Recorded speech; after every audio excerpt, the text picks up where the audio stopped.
día, buenas tardes. Bienvenidos a este webinar. Hoy el objetivo es hablar del origen y los beneficios de la inteligencia emocional. Mi nombre es Carlos Gutiérrez, médico de profesión, especialista en el área de la inteligencia emocional y director de los Centros de Desarrollo de Inteligencia Emocional en México y Latinoamérica.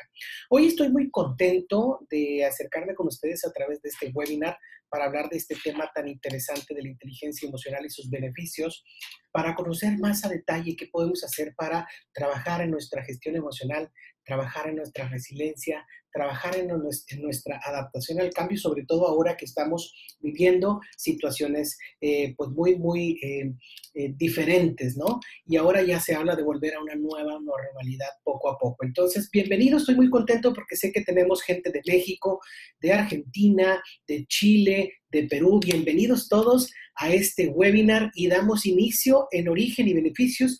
Y no, sin antes, quisiera empezar con un video del doctor Mario Alonso Puig, que nos habla de algo muy interesante, que es la inteligencia. Bienvenidos. Yo soy padre de 2 hijos, cada uno diferente. He visto decir que el cociente intelectual solo influye en un 8% aproximadamente del éxito en la vida. Uno de mis maestros, el profesor Howard Gardner, dedicó montones de años de su vida a estudiar la inteligencia y se dio cuenta de que ni siquiera podemos hablar de una inteligencia. La teoría de las inteligencias múltiples. Y hay 2 inteligencias, que son la intrapersonal, que es la capacidad de reconocer tus estados emocionales y de poderlos modificar de forma positiva. Y la interpersonal, que es la capacidad de entender qué pasa en la otra persona y relacionarte con lo que pasa en la otra persona, que son absolutamente claves en el éxito en la vida. Una persona que no sepa gobernar sus estados de ánimo, que un día se levante sin ganas de hacer nada y ese estado de ánimo no lo pueda alterar, o que un día tenga ira y no sepa canalizar de una manera positiva y adecuada esa ira, o tenga miedo y no pueda superar su miedo, es difícil que progrese en la vida. Una persona que no sepa entender a los demás, que no sepa resolver conflictos, pues es difícil que progrese en la vida. Pues estas 2 inteligencias no existen en el test de cociente intelectual, como no existen otras. La inteligencia musical, la inteligencia kinestésica, la naturista, la espiritual, no están. Entonces, ¿qué ocurre? Que vista la relación que hay entre éxito en la vida, en un sentido amplio, a lo mejor hay que redefinir lo que es el éxito, y cociente intelectual, se ve que efectivamente un porcentaje enorme de personas que han tenido éxito, ese éxito no es atribuible a su test de cociente intelectual. Esto es magnífico porque no niega que el cociente intelectual sea importante, lo que hace es expandir nuestro concepto de la inteligencia. Entonces, sobre tus hijos. Efectivamente, tus hijos son diferentes y es maravilloso que los veas así. Porque si no los vieras diferentes, si los vieras como tú, es que a lo mejor estás proyectando en ellos tu propia forma de ser, ¿no? Uno de tus hijos tal vez tenga un tipo de inteligencia, el otro tendrá otra. Lo que es importante es que siempre, cuando estén contigo, sientan que son inteligentes. Hemos caído en el tremendo error, y una persona de la que yo aprendí mucho, es el Ken Robinson, lo marca mucho, como de hacer que solo un tipo de persona es la adecuada, ¿no? Necesitamos múltiples perfiles. Un pavo real no es ni mejor ni peor que un águila real. Entonces, cuando un hijo nota, siente que es valioso, que tiene inteligencia, que tiene una forma distinta de procesar que el otro, su autoestima no es dañada. Es que la autoestima es clave porque al final nuestra capacidad de hacer frente a los desafíos o nuestra incapacidad, la mayor parte de las veces nada tiene que ver con el mundo real, tiene que ver todo con el mundo mental. Te voy a poner un ejemplo. En Reino Unido se hizo un estudio fascinante. Se buscaron dos grupos de estudiantes homogéneos en cuanto a edades, aproximadamente con el mismo background cultural, pero con 2 diferencias. Una de ellas era que uno de los grupos eran teóricamente chicos bastante más inteligentes que el resto según el test de cociente intelectual. Pero estos que eran más inteligentes objetivamente de acuerdo al test de cociente intelectual pensaban que la inteligencia era algo fijo, que no se podía expandir. El otro grupo era un grupo de chicos teóricamente con menor inteligencia según el test de cociente intelectual, pero que creían que la inteligencia con el esfuerzo se expande. Les pusieron una serie de problemas de matemáticas complejos. el grupo de los chicos, entre comillas, más inteligentes, al ver que no lo podían resolver y dar por hecho que la inteligencia no se expandía, abandonaron. Si no lo soy capaz de entenderlo, no hay nada que hacer. Me falta la inteligencia necesaria para hacer frente a este problema.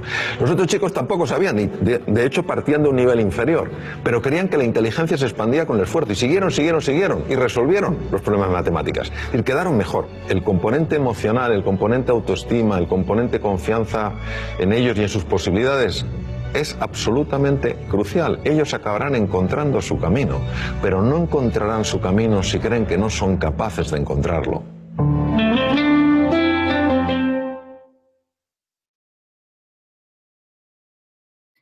Bien, pues este video extraordinario nos habla de ese factor que tiene que ver con la inteligencia emocional, habilidades blandas y esa capacidad de expandir la inteligencia y no solamente ver solo el enfoque del coeficiente intelectual, sino también del coeficiente emocional que tiene que ver con esa expansión de la conciencia. Y bueno, para platicarles el origen y la evolución de la inteligencia emocional, déjenme platicarles pues que primero empezamos con esta pregunta, ¿qué es la inteligencia? Y bueno, les platico que, bueno, es una palabra que actualmente sigue teniendo genera mucho debate. ¿Cómo podemos definir qué es la inteligencia? Ahora constantemente usamos esta palabra para decir, mira, este niño es muy inteligente, mira, aquella persona es muy inteligente, pero realmente ¿a qué nos referimos cuando hablamos de inteligencia? Si nos vamos a la raíz etimológica de la palabra, inteligencia viene de entre, legere, escoger. Y da referencia a quien sabe elegir, pero hay varios ingredientes que intervienen, como por ejemplo, la capacidad de entender y comprender, la capacidad de resolver problemas, la habilidad, la destreza y la experiencia, y el conjunto de funciones que tienen como objeto el conocimiento. Fíjense, algo bien padre aquí porque la inteligencia no solamente es la capacidad de entender o de resolver problemas, sino de tomar decisiones. Entonces es como entender que tenemos el potencial de poder afrontar las cosas, las situaciones, pero en la forma en que procedemos, en el actuar, en la acción, en donde tomamos decisiones, es donde está marcada la inteligencia. ¿De qué sirve saber mucho si no lo ponemos en acción? Pues bueno, la inteligencia es como esta parte. La Asociación Americana de Psicología nos da esta definición de inteligencia como la capacidad de poner en marcha nuestras funciones intelectuales que permiten comprender y utilizar procesos como la memoria, la asociación, la imaginación, el entendimiento, pero fíjense, bien importante, para adaptarnos al entorno, para aprender de la experiencia y superar los obstáculos. Entonces, si nosotros hiciéramos un ejemplo para tratar de darle lugar a la definición de la palabra inteligencia, es como el software, ¿no? Es como una computadora tiene todo el equipo, todo el hardware para funcionar, pero necesita un software para que la computadora sea intuitiva, se adapte y nos ayude a resolver más rápido las situaciones a las que se enfrenta la máquina. Bueno, pues nosotros es igual, tenemos todo el potencial, tenemos todo el hardware para salir adelante y la inteligencia es como ese software, ese conjunto de creencias, ese conjunto de la capacidad de entender, de interpretar y de interactuar para adaptarnos al entorno y salir adelante. Bien, pero entonces viene la siguiente pregunta. Bueno, si ya más o menos tenemos una idea de lo que es inteligencia y nos apegamos a esta definición de la Asociación Americana de Psicología, entonces, ¿qué es la emoción? Bueno, fíjense, la emoción es una reacción química que predispone a la acción. Reacción química del cuerpo que predispone a la acción. Reacción química del cuerpo que predispone a la acción. ¿A qué se refiere con esto? Para que nosotros actuemos, para nosotros dirigirnos a una acción, necesitamos una emoción que previamente nos mueve a tomar decisiones. Entonces significa que la capacidad de elegir depende también del factor emoción, de esta reacción química. Entonces, se vuelve un tema muy interesante porque entonces hay que descubrir qué promueven las emociones, dónde están las emociones, porque fíjense, las emociones están presentes todo el tiempo y cambian constantemente. Es como si tuviéramos un reilete girando y paran una emoción, dura un instante y se cambia otra, y se cambia otra, y luego tenemos estados emocionales, es decir, cuando nos detenemos en una emoción, un poco más de tiempo. Bueno, pues cabe recalcar que las emociones viajan en el inconsciente. Dentro de nuestro cerebro tenemos el consciente de lo que somos capaces de darnos cuenta y tenemos la parte subconsciente, lo que no nos damos cuenta, pero que ya está funcionando en nuestro cuerpo. Porque, por ejemplo, en la mayor parte del tiempo no nos damos cuenta cómo está latiendo el corazón y cómo siente cada latida. Pero sí podemos hacer el esfuerzo de prestar atención, de poner enfoque a nuestro latido cardíaco y sentir el latido cardíaco. Bueno, con las emociones están más o menos en esa situación, no nos damos cuenta cómo está fluyendo la sangre en nuestras venas, igualmente no nos damos cuenta cómo fluyen las emociones en el inconsciente. Pero algo importante, la inteligencia emocional es entrenar esa capacidad consciente para ser más conscientes, válgame la redundancia, de qué emoción está presente. La emoción nos mueve a la acción. Entonces, decisión y movimiento que hagamos está precedida por una emoción. Y bien importante que nosotros conozcamos las emociones y las gestionemos para poder tomar las mejores decisiones. Entonces, inteligencia y emoción, inteligencia, la capacidad de tomar decisiones conscientes de la emoción que la mueve. Eso es algo muy interesante. Hay dos enfoques para tomar en cuenta en el tema de la inteligencia. Uno es el psicométrico, que son habilidades y destrezas, las diferencias individuales, ¿no? Alguna persona tiene más habilidades en ciertas y en otras. Esta parte de talentos o dones que tenemos que nos distinguen a cada uno. Y luego el enfoque cognitivo, la capacidad de interpretar la información, cómo la interpretamos. Y aquí existen muchas herramientas dentro de la inteligencia emocional que nos ayudan a ser más asertivos en cómo interpretamos lo que sucede en el exterior. Bueno, pero siempre algo bien importante. Todas las investigaciones que se han hecho en inteligencia emocional confluyen en algo. El eje es la persona como protagonista. Es decir, nadie podrá generar un cambio en su vida si no asume el rol responsable y protagónico de su actuar, dentro de un marco de responsabilidad y respeto. En este proceso vamos a platicar de algunos de los autores que investigaron la inteligencia emocional y cómo hemos llegado a la actualidad a entender este proceso y cómo se abre todo este campo de desarrollo de habilidades, de todo este campo de formación profesional que es muy interesante. Y bueno, déjenme decirles que empezaré a hablarles de cada uno de los que aportaron a esto. Sin embargo, si yo mencionara a todos esos grandes investigadores que hoy nos han regalado este conocimiento de la inteligencia emocional, no acabaríamos en una hora. Así es que me voy a centrar en los más principales, pero sí, en este momento quiero agradecer a todos los que no mencionemos, que fueron investigadores que aportaron mucho a esta área de la inteligencia emocional. Fíjense, todo el tiempo, se supone, desde que la educación se forma, se supone que aquel alumno que tiene las mejores notas es al que le debería ir mucho mejor en la vida. Sin embargo, desde los 60 nos dábamos cuenta que no sucedía. Nos dábamos cuenta que los alumnos que mejor nota tenían no eran los que mejor les iba. Y teníamos alumnos con notas parciales o no muy buenas y les iba mucho mejor que a los de mejores notas.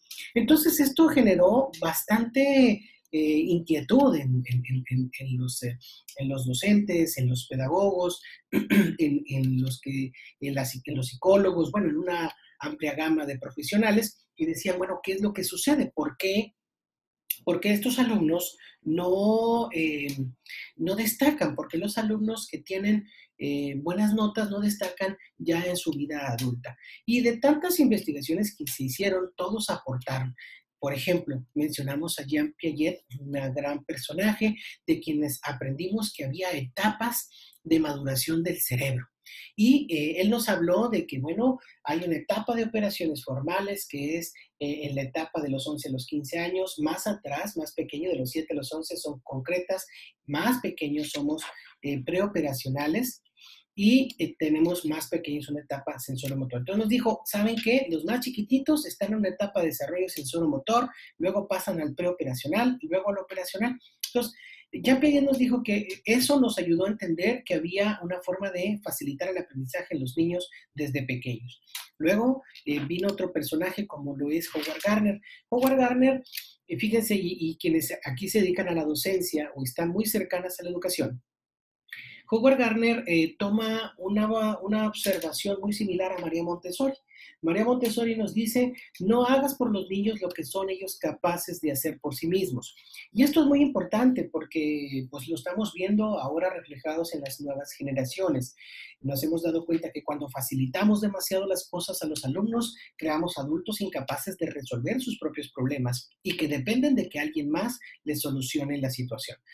Cuando creamos alumnos más protagónicos, más responsables, a través no necesariamente de una carencia obligada, sino una responsabilidad congruente, lo que permitimos es que las personas sean autónomas y tengan la capacidad de tomar decisiones. Entonces, ya Howard Gardner en los 80 decía, debemos de dejar de pensar que el alumno es un ente vacío, un ente pasivo, que solo, que dejar de verlos como cubos vacíos que hay que llenar, y empezar a verlos como seres humanos con una gran capacidad y un gran talento, y verlos como personas activas, es decir, no facilitarles las cosas, sino crear el contexto para que ellos lo logren por sí mismos.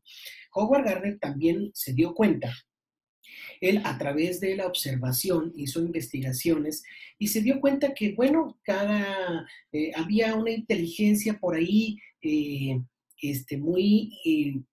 ¿cómo les diré? Una inteligencia que parecía existir en el medio, ¿no? Yo a veces digo, tenemos un Wi-Fi y tenemos un Bluetooth. A través del Bluetooth nos conectamos con otras personas y a través del Wi-Fi nos conectamos a la conciencia universal. Pero se dio cuenta que, por ejemplo, veías un problema común que ibas, por decir, no sé, a Europa y allá lo solucionaban de una manera, venían a México y acá lo solucionamos de otra manera, pero todos solucionamos el problema. Entonces, si hay un tema ahí de inteligencias, él después nos habla de su teoría de las inteligencias múltiples, que en esta diapositiva les muestro 8 que están publicadas por Howard Gardner. Hoy acaba de publicar, bueno, no hoy, pero recientemente ha publicado la 9ª inteligencia, que le llama la inteligencia docente. Y bueno, nos habla de estas 8 inteligencias, la verbal lingüística, la lógico-matemática, la verbal lingüística, pues fíjense, es alguien que tiene la capacidad de hablar, de cantar, de las conversaciones, la lógico-matemática, pues bueno, todos los que son buenísimos para los números, genial. La musical, aquellos que son muy buenos con la guitarra, con el piano, con el talento musical, la espacial, que es la visual, decoradores, arquitectos, ¿sí? La kinestésica corporal, los deportistas, los escultores, ¿eh? Los que hacemos manualidades, que es una inteligencia. La naturalista, bueno, pues todos hemos visto alguna vez algún niño, o a lo mejor nosotros fuimos un niño naturalista que nos gustan los perros, los gatos, los animalitos, nos relacionamos con ellos, ¿sí? Con la naturaleza, también con las plantitas, etcétera. La emocional, fíjese, el 10% de la población en el mundo ya tiene por naturaleza nata una inteligencia emocional desarrollada, que tiene que ver con 2, con la intrapersonal y con la forma de relacionarme conmigo, y la interpersonal, la forma de relacionarme con los demás. Y luego nos habla de una inteligencia espiritual que, fíjense, no por mal, está muy bien que esté colocada después de la inteligencia emocional, porque una vez que trabajamos nuestra conciencia de nuestras emociones, viene un segundo nivel o un nivel adicional que es la conciencia universal, la conciencia natural, la conciencia, la expansión, de darnos cuenta que no existe solamente lo que vemos a nuestro alrededor, sino que todo lo que hacemos aquí tiene un impacto en el mundo, como el efecto mariposa. Pues bueno, y la inteligencia docente, que no está escrita aquí, pero se los comento porque recientemente apenas ha publicado esto, habla de esa capacidad de facilitar el aprendizaje y de enseñar a otros. También les quiero contar que Carl Rogers, quien desarrolló la psicología humanista, él apostó al desarrollo del potencial humano por las relaciones y por la creatividad para llevar a la persona a la felicidad. Y esto es algo maravilloso.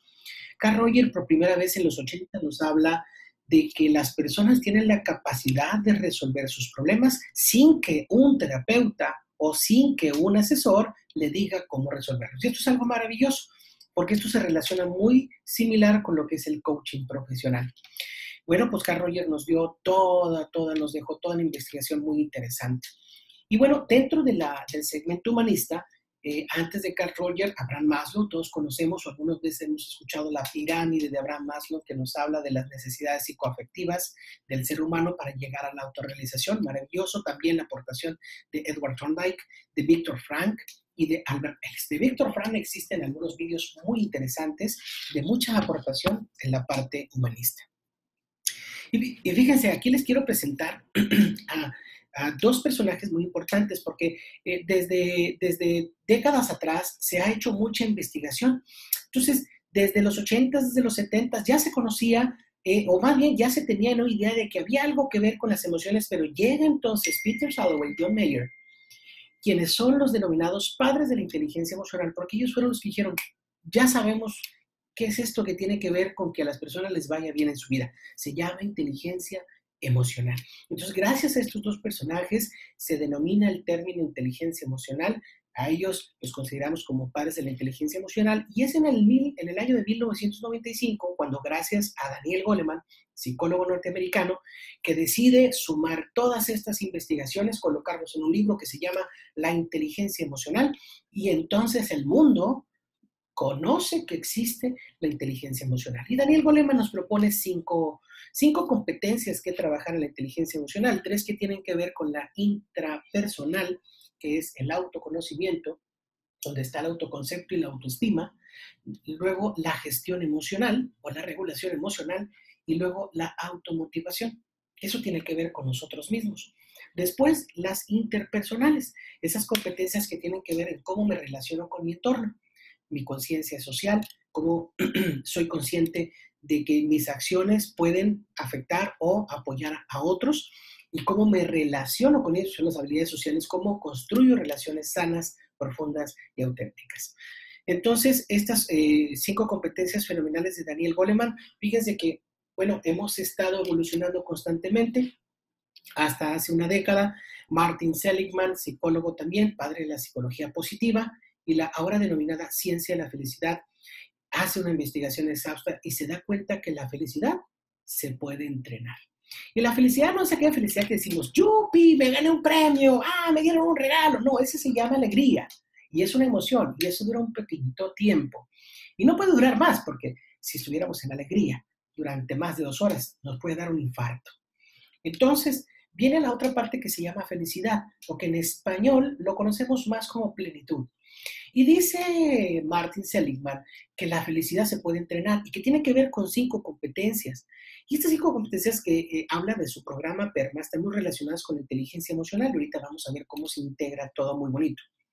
PERMA nos dice que tiene que haber una competencia desarrollada en la persona para que tenga un pensamiento positivo. No que sea optimista. Optimista es un punto muy distinto, sino que tenga un pensamiento positivo. Ver la adversidad y decir, bueno, ¿qué voy a hacer con esto?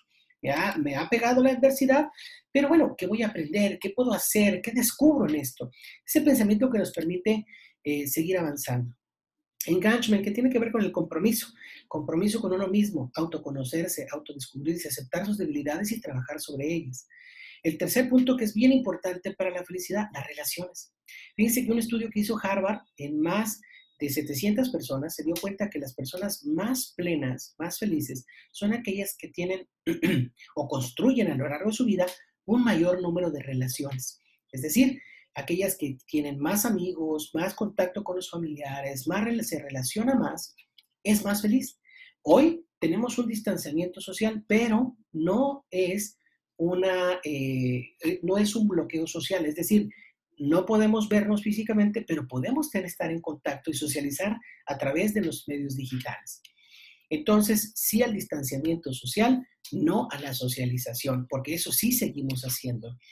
Y luego también nos habla otra competencia, meaning, significado, sentido de vida. Entonces, en ese compromiso de uno mismo de autodescubrimiento es importante trabajar hacia dónde voy, cuál es mi para qué en la vida que me mueva a estar aquí, me motiva a salir adelante.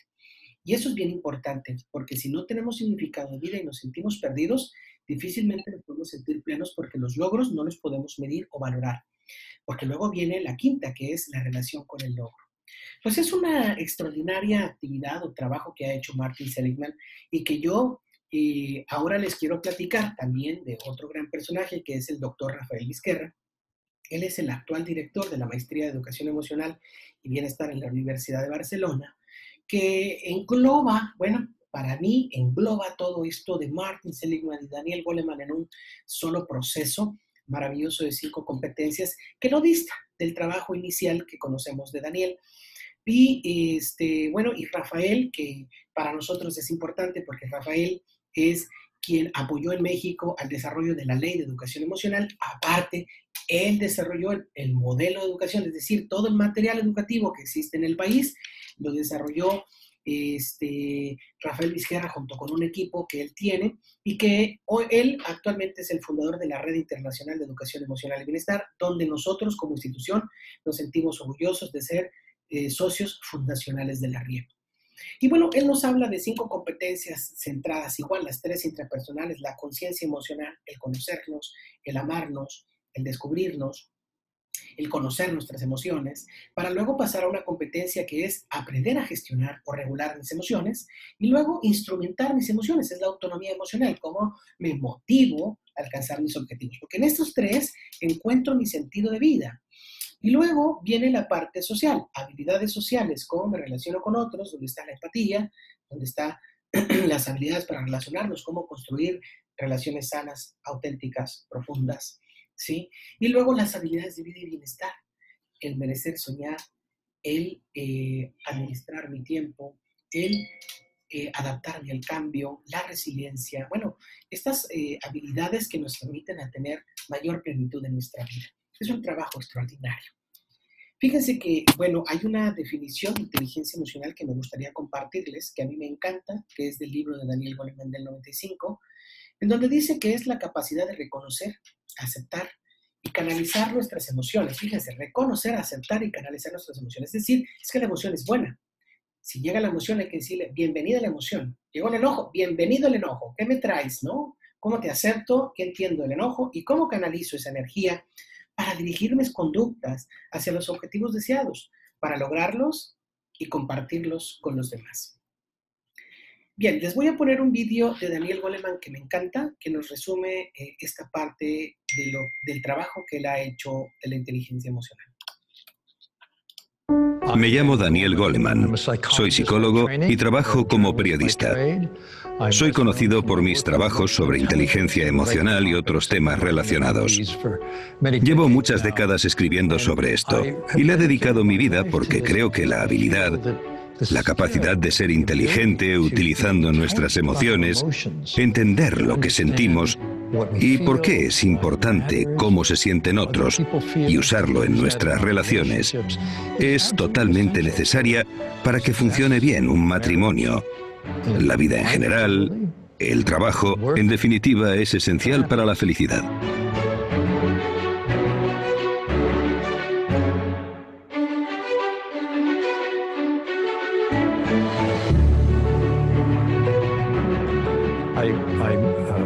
Un compañero que estuvo en el equipo que inventó el primer iPhone me decía: a los 20 años todos los ingenieros estábamos solteros. Lo intentamos hacer lo más atractivo posible. Ahora que tengo 2 hijos me arrepiento. Es muy importante que los niños sean capaces, sobre todo en este mundo lleno de distracciones tecnológicas, de poner la atención donde quieran, porque la atención es la base del aprendizaje. ¿Por qué no enseñamos atención en los colegios? Los datos demuestran que cuanto más puedas concentrarte, mejor aprenderás. Hay una forma de hacerlo. Estuve en una clase de niños de 7 años en una zona muy pobre de Nueva York que se llama Spanish Harlem. Los niños de esa zona viven en viviendas de protección social. Hay mucha violencia. Tienen una infancia muy difícil. Yo pensaba que la clase iba a ser muy caótica, pero me equivoqué. Estaban muy tranquilos y concentrados. Le pregunté a la profesora que qué pasaba. Me dijo: pasa esto. Todos los días hacemos algo que se llama amiguitos de peluche. Cada niño coge su peluche preferido. Se tumba en el suelo, se lo pone en la barriga y lo ven moverse al inspirar y expirar. Suben al inspirar y bajan al expirar. Eso es básicamente un entrenamiento para la atención, gimnasia para la mente. Conforme creces, trabajas con distracciones porque la mente siempre se distrae.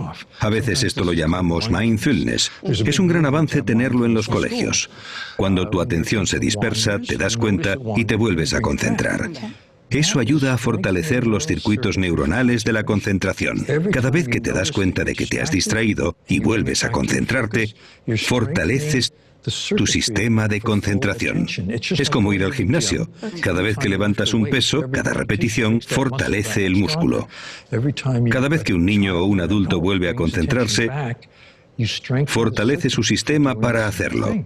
Esto se puede enseñar. El cerebro quiere aprender a prestar atención. Es lo primero para cualquier tipo de aprendizaje. La atención se puede entrenar. Es la base del aprendizaje. Por eso en los colegios debería entrenarse la atención. ¿Qué hay de la meditación? ¿Está relacionada? ¿Ayuda? La meditación es un término genérico. La atención plena es la adaptación de los métodos clásicos de la meditación.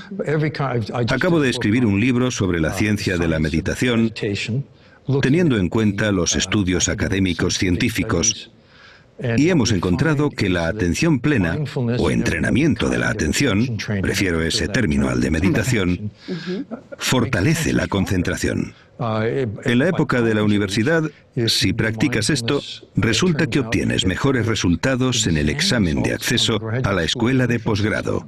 Tienes mejores notas. Si te preocupas por tus hijos, querrás que tengan esa capacidad. Sí, esto es algo realmente importante que hay que enseñar a los niños y es algo que debería enseñarse en los colegios. Se enseña lo que se conoce en ciencias como el control cognitivo. Es la habilidad de concentrarte en lo que quieres e ignorar las distracciones. Resulta ser el mismo sistema de control que nos ayuda a manejar las emociones desagradables. El cerebro usa el mismo sistema para esto. Que esos niños de 7 años se concentren en los peluches les enseña este tipo de control. Una de las pruebas más conocidas de control cognitivo es la prueba del marshmallow. Si no la conoces, deberías. Se llevó a cabo en la Universidad de Stanford. 1 a 1, unos niños entran en una habitación y ven una golosina grande y apetecible. Un dulce, creo que decís en español. Dulce, sí. Dulce. Lo dejan en la mesa delante del niño y el examinador dice: te lo puedes comer ya, pero si te esperas a que vuelva, te daré 2. Se va de la habitación y el niño se queda mirando, pensando qué hacer. 1/3 de ellos se lo comen al momento y el resto se esperan. Les siguen la pista. Vale. Y cuando están a punto de entrar en la universidad, 14 años más tarde, resulta que los que se habían esperado, comparado con los que no y que fueron impulsivos, retrasan la gratificación para perseguir sus objetivos, que es de lo que va la prueba. Se llevan mejor con sus amigos y en el examen de acceso de 600 puntos en total obtienen una ventaja de 210 puntos. En otras palabras, aprenden mejor. Todos eran niños cuyos padres habían ido a Stanford, venían de familias con alto coeficiente intelectual. En Nueva Zelanda se hizo un estudio sobre el control cognitivo. Participaron niños de 4 a 8 años. Evaluaron su control. Los volvieron a evaluar a los 30 años y descubrieron que el control cognitivo pronosticaba mejor el éxito económico y la salud a los 30 que el coeficiente intelectual en la infancia o la riqueza de la familia en la que has crecido. Esto significa que es una forma de ayudar a los niños más pobres a tener una vida más plena, porque pueden autogestionarse mejor. Sí. ¿Por qué no enseñarlo a todos los niños? Bien, pues muy interesante esto que nos menciona Daniel Goleman, y precisamente cuando hablamos de desarrollo de habilidades socioemocionales, parte de las habilidades de vida y bienestar nos ayuda mucho a trabajar la meditación o el mindfulness, entrenar el enfoque. El focus gym que trabajamos con los alumnos, ya sean niños o ya sean adultos, en nuestros procesos de desarrollo emocional.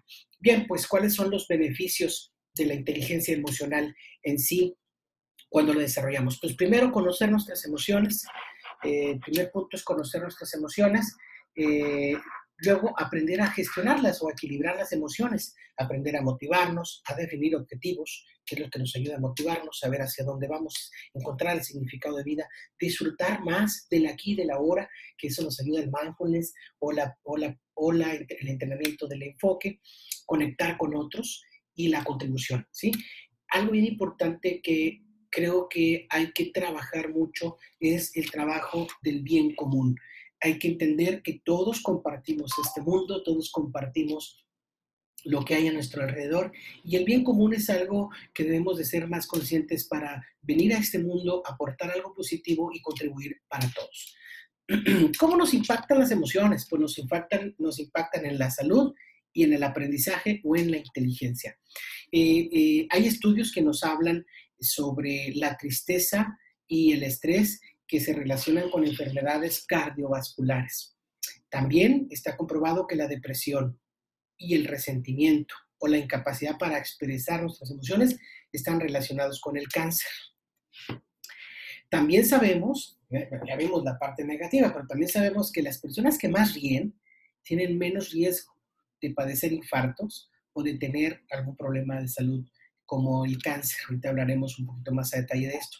Y también la actitud positiva y el optimismo está relacionada con la esperanza de vida. Duramos más tiempo aquí en la Tierra. Entonces, esto es algo extraordinario.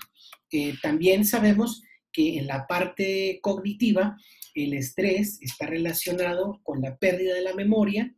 También estamos viendo, o sabemos que necesitamos emociones para aprender. Y también sabemos que el estrés, aparte de perjudicar la memoria, afecta el rendimiento. Sin emociones no podemos tomar decisiones. Eso es bien importante. Si ahorita se nos fueran las emociones, nos quedamos como zombies, caminando sin sentido por ningún lado. A lo mejor hemos visto algunas personas por ahí así, pero no son zombies, andan desubicados emocionalmente. No se crean, pero bueno, fíjense, importante que son las emociones para la toma de decisiones. Fíjense bien, programas que contamos en marcha. Fíjense, los programas enfocados a las organizaciones, esto está maravilloso porque, bueno, ¿qué programas o qué logros tenemos dentro de las organizaciones? Cuando se trabaja la inteligencia emocional en los colaboradores de una empresa, primer punto, reduce el estrés.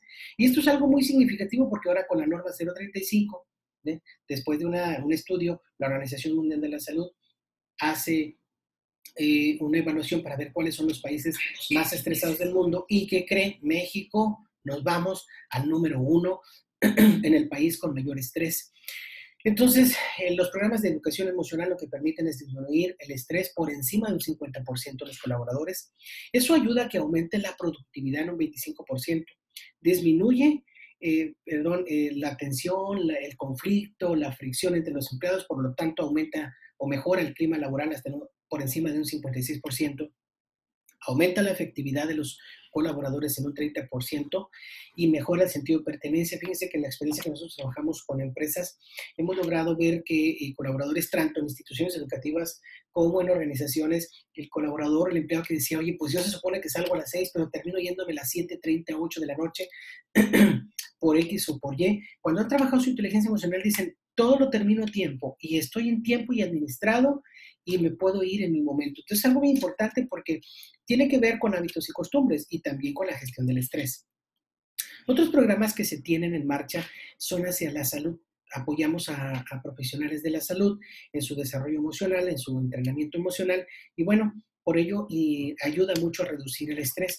Sobre todo en este momento, todos mis colegas profesionales de la salud que hoy están frente al campo de batalla atendiendo a los pacientes enfermos de COVID, pues imagínense cómo estará más el estrés en ellos y mucho ayuda a gestionar esta parte. Aparte, cosas que vemos de beneficio en la salud es que reduce la tasa de mortalidad en pacientes con cáncer. Fíjense, pacientes con cáncer tienen 30% de probabilidad de mejora y reducción de consumo de medicamentos. Esta es una investigación que se ha hecho en hospitales en Europa y que se ha tenido un gran resultado. Aparte que en pacientes que ya tuvieron un infarto, reduce por encima de un 30% el riesgo a padecer nuevamente un infarto. Entonces protege, también es un cardioprotector. Fíjense que también las personas que desarrollamos nuestra inteligencia emocional enfermamos menos y cuando enfermamos los síntomas no son tan intensos y duran menos. Eso es algo maravilloso. Eso quiere decir que, bueno, también hay una esperanza para prevenir las enfermedades a través de la inteligencia emocional. El virus que hoy tenemos afuera existe y nos infecta, pero somos más propensos a enfermar si no gestionamos nuestro estrés, si no trabajamos nuestra gestión emocional, porque bajan nuestras defensas. Hay toda una investigación que en nuestros programas de educación emocional explicamos cómo fisiológicamente afecta en tu sistema inmunológico y te hace más propenso a enfermedades. Y otro tema, cuando somos intervenidos quirúrgicamente, nos recuperamos súper rápido, porque tiene que ver el balance emocional con un buen funcionamiento de nuestro sistema inmunológico. Otros programas que tenemos en marcha son en la parte educativa. Trabajamos con niños, con familias, certificamos instituciones educativas y lo que hemos logrado ver en los programas que trabajamos es que, en primer lugar, promueve el bienestar personal dentro de las instituciones educativas y con los mismos niños. Mejora el éxito académico. Fíjense, por encima del 11% los niños tienen mayor resultado académico, mayor rendimiento escolar. Reduce los problemas relacionados con la violencia, las drogas, el alcohol, la anorexia, bueno, todas las prácticas de riesgo que aparecen en la adolescencia. Mejora la convivencia en las aulas y garantiza un mayor éxito de incorporación laboral en la etapa adulta. Pues con todos estos beneficios, ¿quién no quisiera desarrollar sus habilidades emocionales y quién no quisiera ayudar a sus hijos a que desde pequeños la desarrollen? Porque algo bien importante,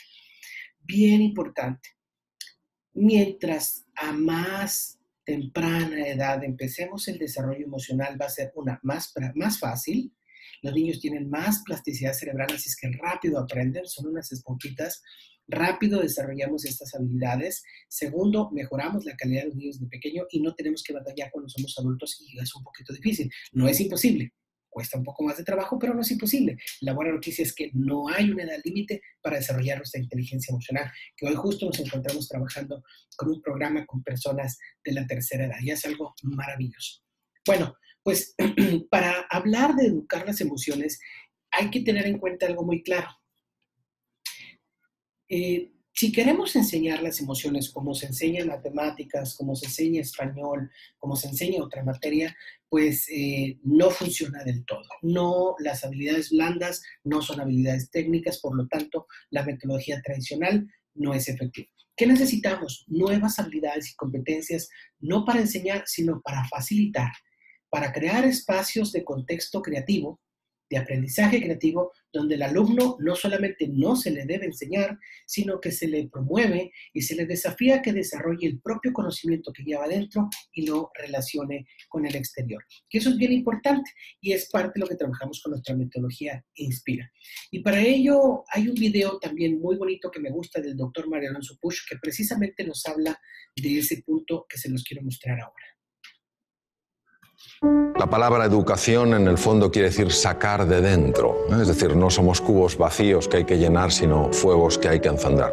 Y en este sentido me gustaría contaros una historia que a mí personalmente me ha marcado mucho. He hablado en distintos foros sobre esta historia porque señala lo que para mí es la diferencia entre profesores y maestros. En 1951, en la ciudad de Detroit, nace un joven, un chico de color, que pronto nota lo que es la pérdida, porque siendo jovencito el padre se va y se queda la madre, una mujer que no tenía estudios, una mujer que, bueno, se había dedicado a cuidar de sus hijos y se ve con esta situación, con la situación de que tiene que sacar adelante una familia, se dedica a limpiar apartamentos, a limpiar hospitales, etcétera, etcétera. Y claro, cuando uno ha vivido en la ciudad de Detroit, como he vivido yo trabajé en un hospital que se llama Henry Ford, en neurocirugía. Cuando uno ha vivido en la ciudad de Detroit, pues se da cuenta que Detroit pues, es una ciudad apasionante, pero en ciertas épocas de la historia ha sido una ciudad bastante complicada. En los años 50 verdaderamente había un apartheid, una especie de apartheid, es decir, las personas de color se tenían que sentar en sitios distintos que las personas blancas, tenían que ir a baños diferentes, etcétera, etcétera. Y claro, este chico era un chico de color, era un chico pobre y que pronto pues, fue destacando no por su talento, sino por lo que consideraban que era su estupidez. Tampoco por su serenidad, sino más bien por su tendencia, su temperamento violento. Cualquiera que hubiera tenido, digamos, una bola de cristal habría imaginado que este chico habría acabado sin duda en un penal en los Estados Unidos, si no muerto en un combate entre bandas enfrentadas. Pasaba sus ratos, se olvidaba de su triste condición viendo programas de televisión hasta que un día su madre decidió que iban a ver menos televisión y se iban a dedicar más a leer libros. Y les obligó a leer libros yendo a la biblioteca pública de Detroit, y el joven Benjamin, empezó a enamorarse de los libros. Quiero que entendáis que en el colegio este niño tenía las peores notas, pero había un profesor, el profesor de ciencias, que verdaderamente era un maestro. Él creía que en todo ser humano hay grandeza, que en todo ser humano hay potencial, y que la misión de un maestro es ayudar a que ese potencial se despliegue y florezca. Un día el maestro aparece con una piedra muy rara, la levanta delante de la clase y pregunta: ¿qué es esto? Se produce un silencio porque nadie sabe lo que es eso, salvo una persona, que ya os imagináis quién era: Benjamin. Pero Benjamin era el tonto de la clase. La primera pregunta es ¿por qué lo sabía Benjamin? Benjamin lo sabía porque en la biblioteca pública se había dedicado a leer libros de ciencias y por casualidad o sincronicidad, quién sabe, había encontrado libros sobre minerales y había una foto de esa piedra. Pero ¿vosotros pensáis que el tonto de la clase se atreve a hablar? No, porque tú mismo ya matas la respuesta antes de que nazca, es imposible. Si no lo sabe el resto, tengo que estar equivocado aunque parezca que estoy en lo correcto. Pero el profesor sostenía en la roca: de verdad que nadie sabe lo que es esta roca. Y tímidamente el joven Benjamin alzó la mano. Es muy fácil decir: venga, Benjamin, ¿cómo lo vas a saber tú? Si tú no sabes nada. Pero aquel profesor mantuvo un espíritu curioso, interesado. Él sabía que en todo ser humano hay grandeza. La buscaba. Benjamin, ¿tú lo sabes? Sí. ¿Qué es? Obsidiana. Correcto. ¿O sabes algo más de la obsidiana? Y vaya que sí sabía el joven Benjamin. Empezó a hablar sobre la obsidiana, las temperaturas elevadísimas, luego el frío, cómo cristaliza la roca, etcétera, etcétera. Supuso un antes y un después en la vida de este chico, porque este chico recuperó la confianza en sí mismo. Creyó que era posible aprender. Creyó en sí mismo. Este chico pasó de ser el último de la clase a ser el mejor estudiante de su colegio. Hizo realidad su más profundo sueño, que era absolutamente imposible: ser médico. Se convirtió en el mejor neurocirujano infantil de la historia, profesor Ben Carson. Ben Carson en 1987 hizo una operación de separar a dos gemelos siameses unidos a nivel craneoencefálico. Todas las cirugías que se habían hecho hasta aquel momento para separar lo que se llama un cráneo pago, esta malformación craneoencefálica, todas los niños habían muerto en la mesa de quirófano. En esta operación, en 1987, intervinieron 70 profesionales de la medicina y duró 22 horas. Los dos niños salieron adelante, vivieron y estuvieron bien y sanos. Él aplicó técnicas especiales de cirugía cardíaca a la neurocirugía.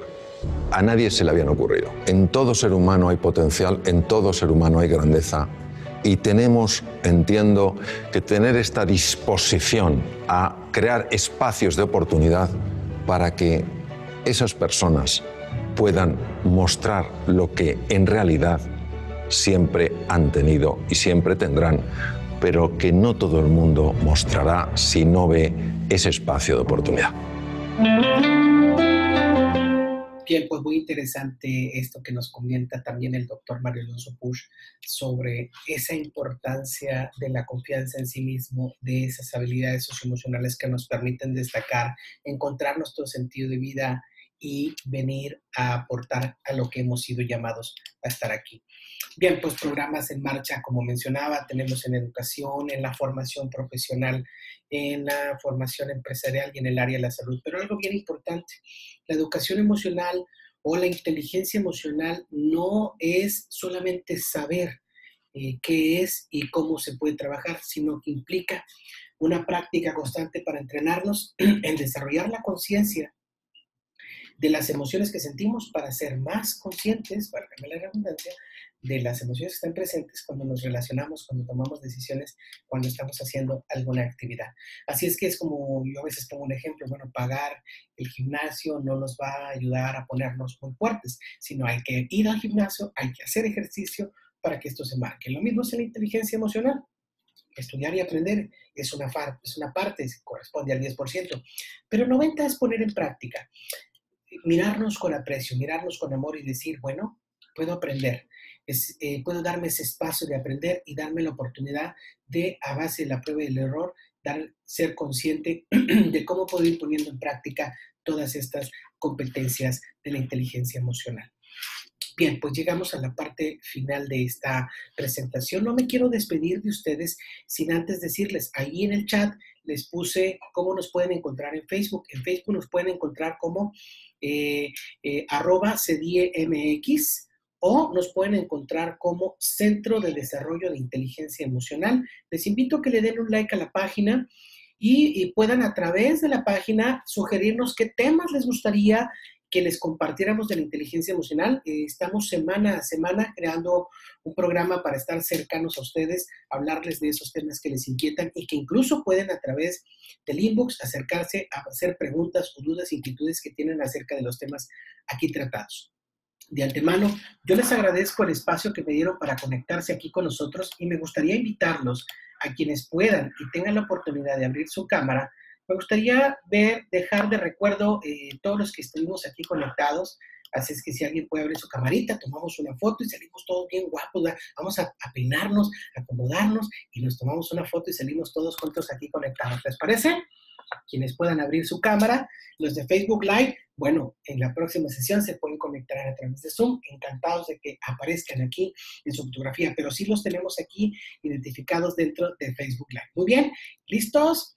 1, 2, 3. Voy a tomar una segunda foto porque somos bastantitos, ¿verdad? Ok, ¿listos? 1, 2, 3. Perfecto. Pues muchas gracias a todos por conectarse. Gracias por su tiempo y nos vemos la próxima semana en el siguiente tema que con tiempo les avisaremos para que nos podamos registrar. Y Dios me los bendiga, que tengan una bendecida semana, un fuerte abrazo electrónico, libre de COVID-19 y hasta pronto.